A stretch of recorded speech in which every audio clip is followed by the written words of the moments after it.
your hog, get out your bib, solid, picking a rib. Out the keys to a barbecue and start picking a rib. And kept on picking. Good for them, good for me and you, so let's start picking too. Old King Cole came out of a hole by picking a rib. Picking, smoked the hog on a red-hot log called. Okay, so this is a special Pickin' and Flickin' in the Nostril Zone bonus episode, read-along of H.P. Lovecraft's At the Mountains of Madness by R.J. Ivankovic for beginner readers. Not really, it's for adults. And it's written and illustrated in the style of Dr. Seuss. I just did the review of this for Pickin' and Flickin', and I loved it so much I wanted to do a read-along. You can buy it over at Chaosium's website. They've even got a $12 PDF version. Definitely go buy this. You want to read this for yourself. So without further ado, I present H.P. Lovecraft's At the Mountains of Madness by R.J. Ivankovic for beginner readers. But not really. And this is dedicated to Howard and Theodore, as always, for the spark, and Allison and Maximilian for keeping the flame alight. I am forced into speech, and I warn you, take heed, as the threat I'm describing is dire indeed. The Antarctic's a place that you don't want to go. Having been there myself, please believe me, I know. I'm aware how exciting the science must seem. For myself, it was just like fulfilling a dream. 1930, Dyer Miskatonic University Antarctic Expedition, funded by the Pickin Foundation. We'd discover great things, I'd no reason to doubt, when the ships Miskatonic and Arkham set out. As our doomed expedition set course and made sail, I could not have imagined how badly we'd fail. I had gone to take samples from under the ice with Professor Frank Peabody's wondrous device. And the rocks I collected were so very old, they'd been buried before the Antarctic was cold. After digging up samples for over a week, our biologist Lake had come down for a peek. When he picked up a rock, the professor cried out, "These are footprints, I tell you, of that I've no doubt." This presented a puzzle that couldn't be solved. They'd been made before creatures with feet had evolved. I discussed it with Lake, and he wanted to try to uncover more proof in deposits nearby. So believing the rocks there would suit him the best, he took half our party and headed northwest. But the hunt for more fossils did not go as planned. Moulton's engine malfunctioned and forced him to land. They decided to camp near a vast mountain range that had risen before them, majestic and strange. With the landscape aglow in a golden red light, they had surveyed the mountains and guessed at their height. The group also observed that the ice there was thin. After drilling and blasting, the ground had caved in. Cthulhu! Lake reported by radio what he had found while exploring a cave in the long frozen ground. There were dozens of samples all over the floor, and on one side sat fossils of 8 feet or more. He'd recovered 14 of these strange elder things, with their barrel-shaped bodies and membranous wings. They had starfish-shaped heads and triangular feet, and they'd slowly thawed out when exposed to the heat. An attempted dissection did not go so well, and the dogs had gone crazy on smelling their smell. Having drawn up some plans for my own westward flight, we all said our farewells and turned in for the night, though we'd promised to radio after daybreak. As you know, there was no further contact from Lake. When his silence convinced me that something was wrong, we were fueled for a rescue before very long. As we took to the skies with incredible haste, I took note of the mountains dividing the waste. In the peaks of that range, like a trick of the light, many hundreds of structures had come into sight. I was certain the vision was something I'd dreamed. It just couldn't be real. At least, that's how it seemed. When at last we arrived in the spare aeroplane, we were met by a scene that was truly insane. We saw things that we knew we could never reveal, and the truth we agreed we would need to conceal. So inventing a simple conventional tale, we reported the camp was destroyed by a gale. The horrific events that occurred overnight we have kept from the public to spare them the fright. So I urge you, abandon that long frozen land and the stark weather moor expedition you've planned. Now with total repugnance I'm forced to recall and explain what we found at Lake's Camp to you all. Just exactly what happened was anyone's guess. Some equipment was missing. The camp was a mess. All the men and their dogs had been torn into shreds, both dissected and salted right there in their beds. When we'd counted the dead, there was one absentee, quite suspiciously missing, was Mr. Gedney. As we searched high and low and all over the place, we discovered 6 graves that had been dug at the base, and inside of each grave a dead elder thing lay, but we'd little idea how they'd gotten that way. We began to think maybe that Gedney went mad, that the sight of the elder things made him go bad. But as true men of science we couldn't ignore the great mountains beyond and our chance to explore. A reconnaissance plane that went up for a look had reported strange shapes in each cranny and nook. On the following flight, Mr. Danforth and I had flown over peaks when we took to the sky. It was then we discovered a long-lost plateau and a city half buried in deep ice and snow. The great city was ancient, impossibly vast, and abandoned some time in the long-distant past. The colossal remains of the petrified place bore the symbols and shapes of a long-absent race. For example, where clearly some water once flowed, unexplainable towering columns still showed. We decided, of course, we would need to go down and take copious notes on that Antarctic town. Once we'd landed, we saw it was not very far to a 5-pointed building that looked like a star. Over millions of years it had filled up with snow, which prevented us accessing chambers below. Quite a lot of the city was frozen like this, when the crystal-clear ice had filled up the abyss. So we walked through the city in search of a door that might let us inside to more deeply explore. But as Danforth and I took our tour of the past, I believed he was losing his sanity fast. As we searched the cold streets of Cyclopean stone, I suspected his nerves were more strained than my own. He insisted he saw a faint trail on the ground, and could hear in the distance a musical sound.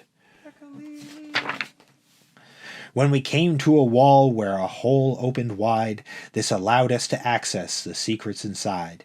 We were nervous, of course, but we gritted our teeth and descended down into the city beneath. At the top of the structure, the rooms were still bright. As we made our way downwards, we lost all the light. We dropped pieces of paper to help find our way while exploring that maze on that terrible day. We found windows in rooms sealed with petrified wood and began taking notes of whatever we could. We took photos which used up the film that we had, and I'm glad, as without them you'd think I was mad.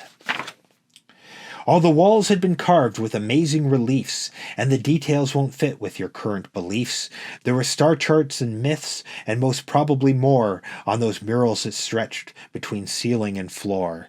But they also confirmed what we'd come to suspect, that the thing we feared most was exactly correct. In the depths of that tower, the light of my lamp revealed carvings of creatures like those at Lake's Camp. It was they who'd created the artworks we saw, the strange artworks not seen by a human before. They'd recorded a story told long before man. Though I don't know it all, I'll recount what I can. There were aeons of history up on each wall, and the things they revealed will amaze and appall. At the moment I just want to give you the gist. When it's published, you'll pick up the details I've missed. Many hundreds of millions of years have gone by since the old ones crossed space and came out of the sky. When the creatures arrived here, they went straight to work, building cities way down in the deep ocean's murk. But they didn't use tractors and didn't have cranes. See, they utilized creatures with hypnotized brains. These were blobs protoplasmic, with many green eyes, on their amorphous bodies of prodigious size. You will find them called Shoggoths, if daring to look for a mention of them in Alhazared's book.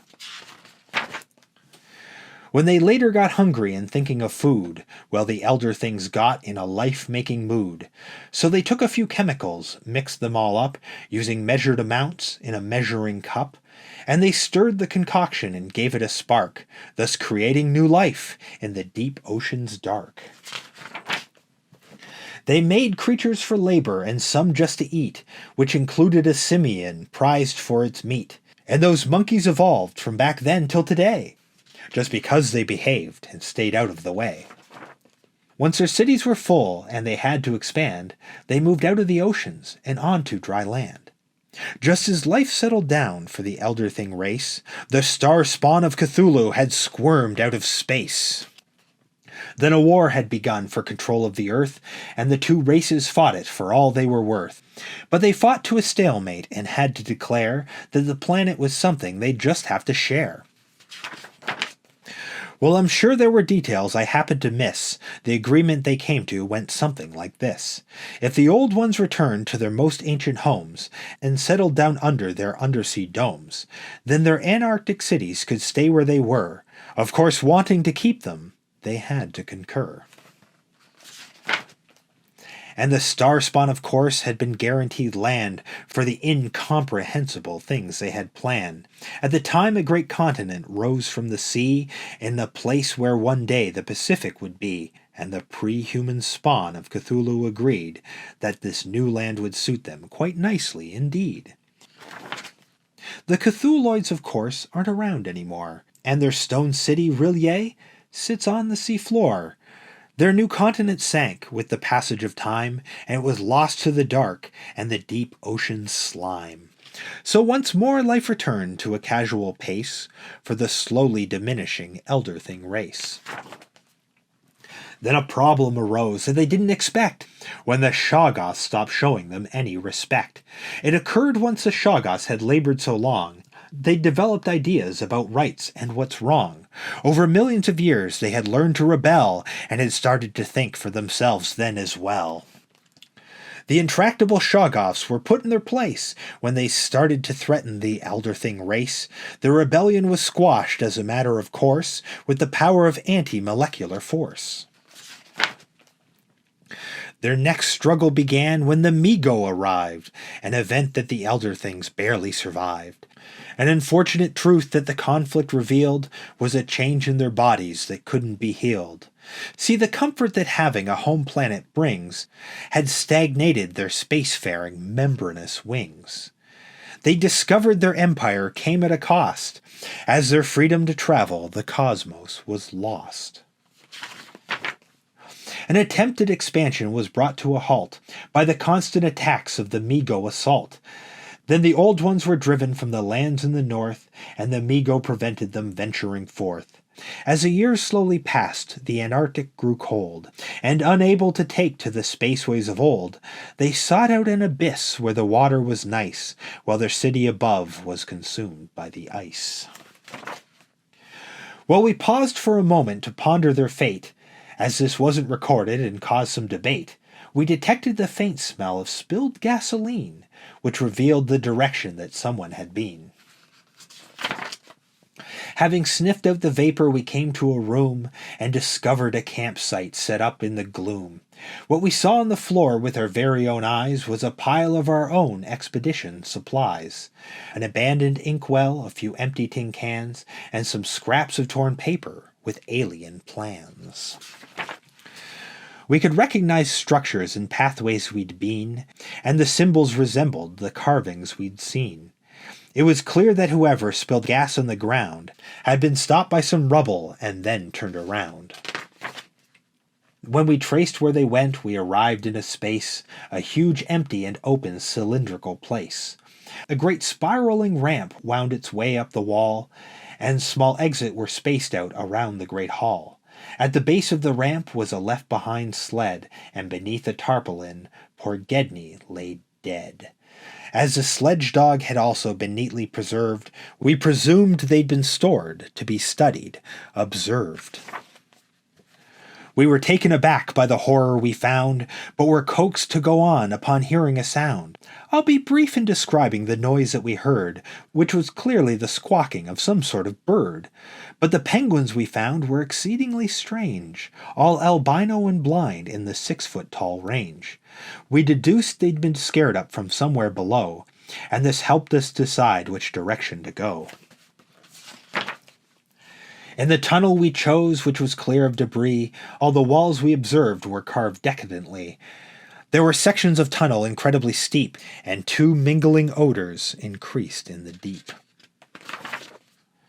We arrived in a star-spangled, carved hemisphere, where the path to the waiting abyss was quite clear. While malodorous vapors assaulted my nose, with each step that we stumbled, the temperature rose. It had gotten so hot we unbuttoned our gear, and the old ones, it seemed, had the self-same idea. We descended through caverns and tunnels and caves, in the honeycombed space of the elder things' graves. Then the decadent artworks we recently passed were replaced by strange carvings of primitive cast. They were clearly inspired by earlier art, but an alien something now set them apart. We were startled to notice the faraway sound of a chorus of penguins still deep underground. As a thickening vapor appeared in the air, the still worsening odor became hard to bear. When the mist slowly thinned to dramatic effect, we were met by a horror we didn't expect. A small pile of dead elder things lay on the floor. We'd believed there'd be 8, but we saw only 4. At the sight of those old ones I felt really sad. They had come to an end, undeniably bad. After millions of years frozen under the snow, they woke up in a time that they just didn't know. They'd returned to the mountains they thought of as home, to find igneous ruins and dark honeycomb. They'd become merely strangers, lost in a strange time, then were decapitated and covered in slime. See, the elder things just did what I would have done. So, although I'm a human and not an old one, I could give them my sympathy right there and then, for they weren't only old ones, they also were men. It was then Danforth let out a nerve-tortured cry, and beyond the pale mist a voice wailed in reply, "Tekka-lee-lee!" When the voice started calling out, "Tekka-lee-lee!" you will not be surprised, we decided to flee. We began our retreat, not a word was exchanged. It approached us so quickly, the air pressure changed. We were conscious, of course, of the missing old ones. And when thinking like that, my, how quickly one runs. With increasing exhaustion, we couldn't resist, looking over our shoulders back into the mist. We were taken aback by the shape that appeared, as it wasn't the elder things that we both feared. It is still very difficult just to explain what came out of that dark like a passenger train. The analogy came to us both on that day. It approached like a train in the Boston subway. It had glowed from within, phosphorescently green, the bizarrest of conjuries I've ever seen. With impermanent mouths and ephemeral eyes, a great shoggoth was chasing us to our surprise. In delirium panic we fled from the shape, putting penguins between us to hide our escape. As it slithered towards us, the poor birds were crushed. They were squawking behind us while onward we rushed. Having backtracked as far as the spiraling ramp, we then climbed it by light of electrical lamp. Our one thought was escape on that terrible day, so we're forced to leave Gedney right there where he lay. Looking back on it now, it all seems like a dream, and I know just how crazy the whole thing must seem. We emerged from below in the pale midnight sun, and from there to the plain it was just a short run. When we took to the skies, I gave Danforth a break, and I took the controls for his sanity's sake. But the poor man had suffered a terrible fright when the distant horizon came into his sight. Mr. Danforth looked back at the mountains behind and saw something your next expedition will find. The strange atmosphere there had behaved like a lens and reflected a vision his mind cannot cleanse. I can't tell you exactly just what it might be. He just says he saw something that I didn't see. There are times, though, when talking about the South Pole, he becomes irresponsible, loses control. He will carelessly whisper of disjointed things, irrespective of any derision it brings. He's described a strange cylinder without a name. Of elder pharaohs a description once came. Then a black pit, white jelly, the color from space, and the old craven rim in the old Shoggoth race. He once spoke of the moon ladder, eyes in the dark, 5-dimensional solids, all windowless, stark. He has mentioned a Yog-Sothoth, something with wings, and eternal, original, undying things. When he's fully himself, he'll deny it, of course. He will argue a book he'd once read was the source. For the old Necronomicon, he'd read it all in the college's library just down the hall. He had studied that book in his earlier years, and he claims it gave names to his Antarctic fears.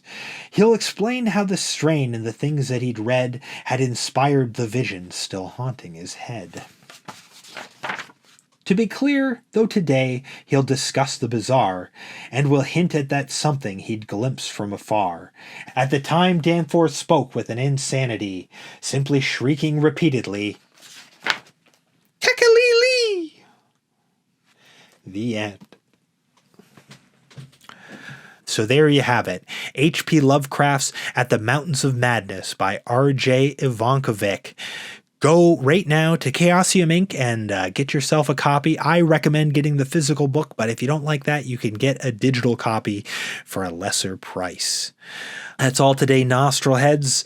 If you like this bonus Pickin' and Flickin' in the Nostril Zone read-along, make sure to hit like and hit subscribe, be a ding-dong daddy, and ding that bell. And if you really want to support me, you can become a member of the YouTube. You can support me on Patreon and get early access to videos like this and all of my videos uncensored, including Canonically Crumb. And if you don't care about that, well, you can just flick off.